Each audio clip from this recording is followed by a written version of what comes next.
A trickle of hacked emails from the Clinton campaign showing cozy relations with some journalists has turned into something of a flood. We spoke last week about John Harwood, CNBC's chief Washington correspondent, disparaging Donald Trump and the Republicans in an email to Clinton's campaign chairman, John Podesta. A new note, disclosed by WikiLeaks, again from Harwood to Podesta, was sent the day that NBC's Chuck Todd pressed Hillary Clinton about her email scandal on Meet the Press. It's titled simply, Amazing. Amazing that some people still think it's worth burning so much interview time with person most likely to be next president on her emails. Joining us now is Ed Henry, Fox's chief national correspondent, who's been covering the WikiLeaks story. So how much of a problem are those kind of notes for John Harwood and CNBC? I like John Harwood a lot. I've always respected him as a journalist and a person. But this is embarrassing, obviously. There's so much cheerleading, you were expecting pom-poms. You know, you guys are doing a great job, and it went beyond that. He sent them an email of a file he had put together on Mike Huckabee questions.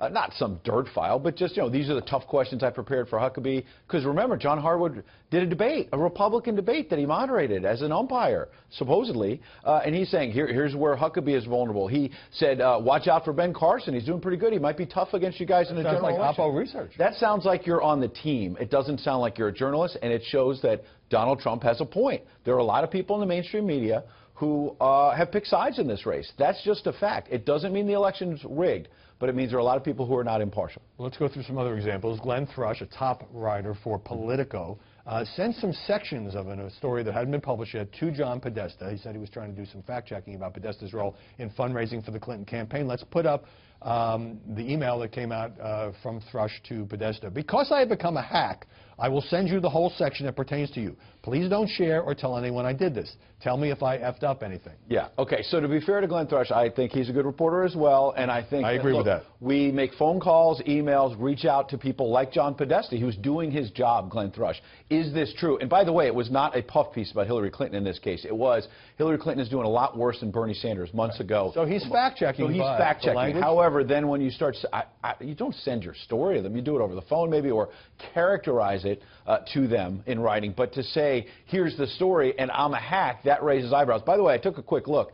His 5 takeaways from the final debate, Glenn Thrush, he does this all the time. Number 1, Trump, worst mistake of his life. Number 2, Hillary Clinton, best debate of her career. Number 3, Chris Wallace, so that's in the middle. 4, Trump failed to have a sustained attack. 5, self-delusion is not a strategy. 4 out of 5 takeaways from the last debate, Donald Trump is awful.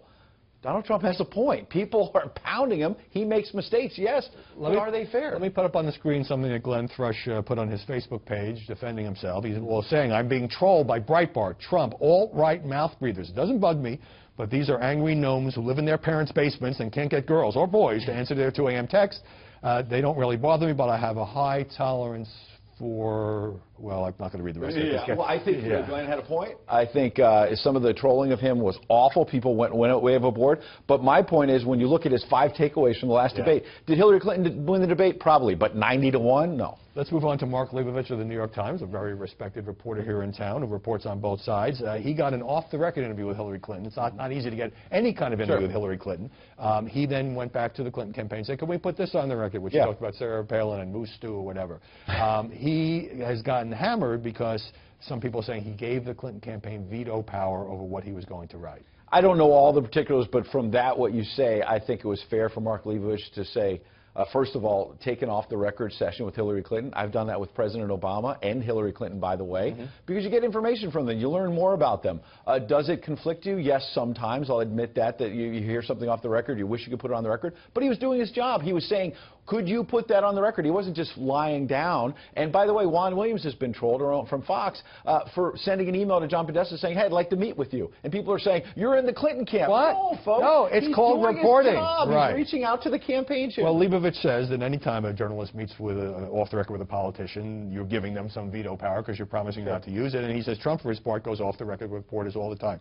Finally, Katie Couric, now with Yahoo, was trying to get an interview with Hillary Clinton. She sent a pitch about Yahoo's audience, and she added, I'd like to do a separate piece of business through social media along the lines of 10 things you don't know about Hillary Clinton that would showcase her personality and has a lot of viral potential. I would say, for the most part, I would say, look, I'd be embarrassed, too, at reaching out to candidates and saying, I really want an interview, because, look, you say positive things. You're not going to say, I hate the candidate, please give me an interview. And I'm going to make her look bad. Where she step wrong there, though, is to say, here's how I can showcase her personality.